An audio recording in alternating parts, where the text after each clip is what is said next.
Hello everyone, અમારી YouTube ચેનલમાં તમારું સ્વાગત છે. તો આજે આપણે શરદ પૂર્ણિમા નિમિત્તે દૂધ પૌવા બનાવવાના છે અને એનું મહત્ત્વ શું છે અને વૈજ્ઞાનિક રીતે કે આયુર્વેદિક રીતે એના ફાયદા શું છે ને એ પણ જોશું. એ સાચી રીત પણ જોશું આપણે બનાવવાની, કારણ કે ઘણા લોકો ખોટી રીતે બનાવતા હોય તો એના ફાયદા ઓછા અને નુકસાન વધારે થાય. તો સૌથી પહેલાં એવી માન્યતા છે કે જ્યારે કૃષ્ણ ભગવાન અને ગોપીઓ આખી રાત રાસ રમતા, ત્યારે રાસ રમીને થાકી જાય તો ગોપીઓ એના માટે એકદમ સરસ ગાયના દૂધમાં ઠંડા દૂધ પૌવા બનાવીને લઈ આવતી, જેથી કરીને ભગવાનનો થાક ઉતરી જાય.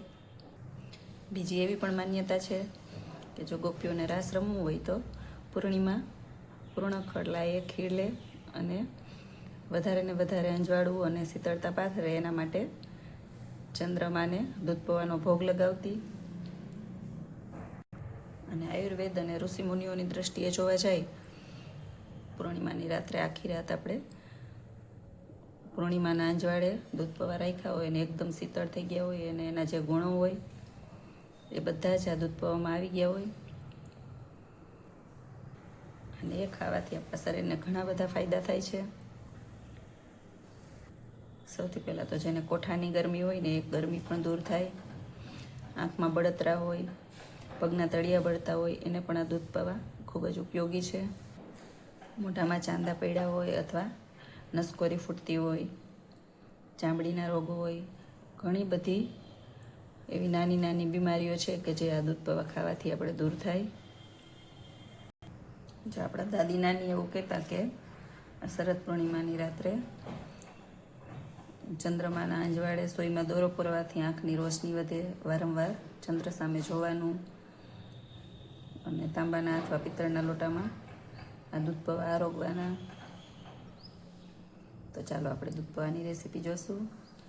અને હજી સુધી ચેનલને સબસ્ક્રાઈબ ન કરી હોય તો સબસ્ક્રાઈબ કરી દેજો, સાથે લાઈક ને શેર કરજો, કમેન્ટ બોક્સમાં કમેન્ટ કરજો. ખૂબ જ સરળ રેસીપી છે અને એકદમ આયુર્વેદ પ્રમાણે આપણે એકદમ ગાયના દૂધમાં અને સાકરમાં બનાવવાના છે, ખાંડનો પણ ઉપયોગ નથી કરવાના. તો ચાલો આપણે રેસીપી ચાલુ કરશું. તો સૌથી પહેલાં આપણે પૌવા લઈ લીધા છે, જે તમે કોઈ પણ સાઈઝના લઈ શકો છો. આમાં જાડા પણ આવે છે, આપણે ઝીણાનો ઉપયોગ કર્યો છે. અને હવે ખાસ સિક્રેટ છે આપણું કે ગાયનું દૂધ લેવાનું છે દૂધ પૌવામાં, જે ઔષધિઓમાં ખૂબ જ ઉપયોગી છે. બીજું સિક્રેટ છે જે આપણે સાકરનો ઉપયોગ કરશું, ખાંડ નહીં, કારણ કે આ પણ તાસીરમાં ઠંડી હોય છે સાકર, અને ખાંડમાં ઘણા બધા કેમિકલ હોય. તમને મનપસંદ ડ્રાયફ્રૂટ લઈ શકો છો તમે. અને આ છે કેસર. તો ચાલો આપણે રીત જોશું દૂધ પૌવાની સાચી. આપણે દૂધને સરસ રીતે ગરમ કરી લેવાનું છે. દૂધને આપણે એકદમ સરસ રીતે ઉકાળી અને ખાટું કરી દેવાનું છે. કોઈ પણ જાતના પાવડર અથવા બીજી કાંઈ પણ ફ્લેવર આપણે એડ નથી કરવાની.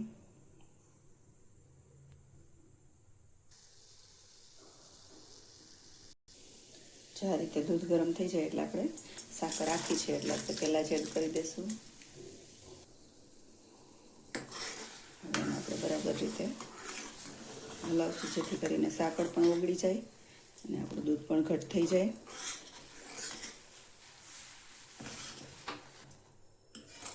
લગભગ તો બધાની ઘરે શરદ પૂર્ણિમાએ પૌવા બનતા જ હશે અને બધાને ખૂબ જ પ્રિય હશે. તો હજી સુધી ચેનલને સબસ્ક્રાઈબ ન કર્યું હોય તો સબસ્ક્રાઈબ ચોક્કસ કરી દેજો, લાઈકને શેર કરજો, કમેન્ટ બોક્સમાં કમેન્ટ કરજો. આપણી રેસીપી તમને કેવી લાગી એ પણ જણાવજો. ઉકળી જાય એટલે આપણે એલચીનો પાવડર એડ કરી દઈશું, કેસર, એને બરાબર રીતે હલાવશું, જેથી કરીને કેસરનો રંગ પણ આવી જાય. કોઈ પણ જાતની ફ્લેવર આપણે નથી એડ કરતા બીજી દૂધની, બસ આનાથી જ એકદમ ટેસ્ટી તમારે દૂધ પૌવા બનશે. આપણે દૂધ પૌવા બનાવવામાં જે વસ્તુનો ઉપયોગ કરીએ એ બધી જ તાસીરની ઠંડી વસ્તુ હોય છે, છતાંય આપણે એનાથી પણ વધારે ગુણકારી બનાવવા માટે શરદ પૂનમની રાત્રે આપણે ટેરેસ ઉપર રાખીએ છીએ, જેથી કરીને જે પૂર્ણિમાનો પ્રકાશ હોય ને એકદમ ઠંડો શીતળ હોય છે અને આયુર્વેદમાં એનું ઘણું મહત્ત્વ છે. ઘણા રોગોને દૂર કરે છે, એ વધારે ઉપયોગી અને આપણે ફાયદાકારક છે. તો દૂધ આપણું એકદમ સરસ ઘટ થઈ ગયું છે. જો સૌથી પહેલાં આપણે પૌવા ધોઈ લેવાના છે અને એને પલાળીને પણ રાખવાના છે. તો સૌથી પહેલાં આપણે પૌવાને પલાળીને રહેવા દઈશું. સારી રીતે પહેલાં તો એને ધોઈ લેશું.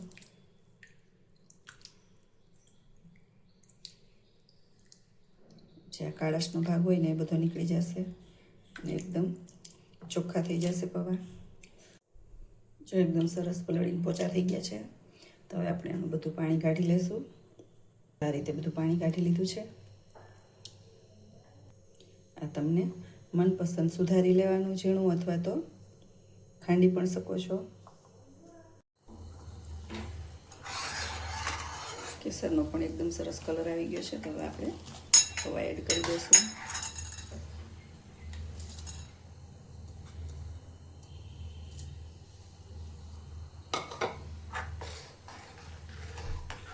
સરસ રીતે આપણે મિક્સ કરી લેવાના છે. તો હવે આને સરસ રીતે ઉકળવા દઈશું આપણે. તો કેવી લાગી અમારી રેસીપી કમેન્ટ બોક્સમાં કમેન્ટ કરી દેજો. હજી સુધી સબસ્ક્રાઈબ ન કર્યું હોય તો પ્લીઝ સબસ્ક્રાઈબ ચોક્કસ કરી દેજો. સાથે લાઈક ને શેર કરજો. બધાને શરદ પૂર્ણિમાની ખૂબ ખૂબ શુભકામના. જો પૌવા આપણે સરસ રીતે ઉકળે એટલી વાર જ ઉકાળવાનું છે.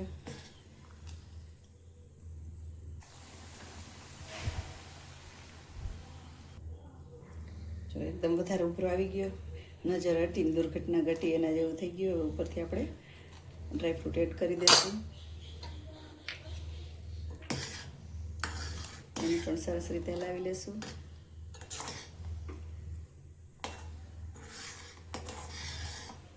જો ઘરે બધા વાટ જોઈને બેઠા છે કે ક્યારે દૂધ પૌવા ખાવા મળે.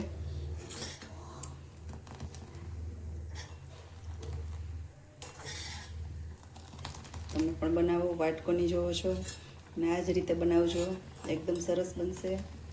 હવે આપણે ગેસની ફ્લેમ બંધ કરી દઈશું અને આને ઠંડા થવા માટે મૂકશું. ઠંડા થઈ જાય એટલે આપણે રાત્રે પૂનમની રાત્રે ધાબા ઉપર મૂકશું.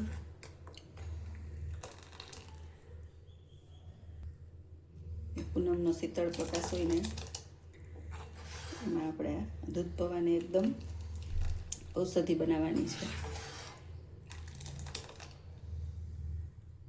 તો એકદમ સરસ ઠંડા થઈ ગયા છે અને રાત પણ થઈ ગઈ છે. તો હવે આપણે શું કરવાનું છે, આ રીતે વ્હાઈટ કોટનનું કપડું લેવાનું છે, બને એટલું આછું. જે પાત્રમાં તમે દૂધ પૌવા રાખો એ પણ એનું મોઢું પોળું હોવું જોઈએ, જેથી કરીને વધારે ને વધારે ચંદ્રનો પ્રકાશ આમાં પડે અને આપણા પૌવા એકદમ ઠંડા થાય. આ રીતે આપણે બાંધી દઈશું એને.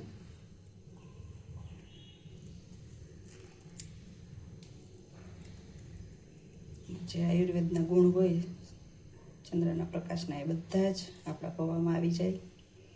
હવે આપણે ટેરેસ ઉપર મૂકી દઈશું. ચાલો આપણે ટેરેસ ઉપર જઈશું. હવે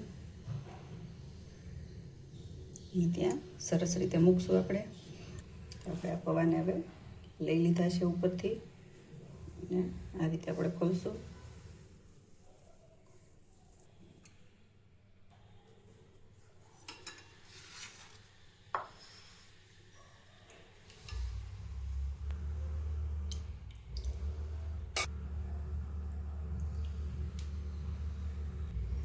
હવે ઉપરથી થોડોક ડ્રાયફ્રૂટ એડ કરી દઈશું. સાથે કેસર પણ.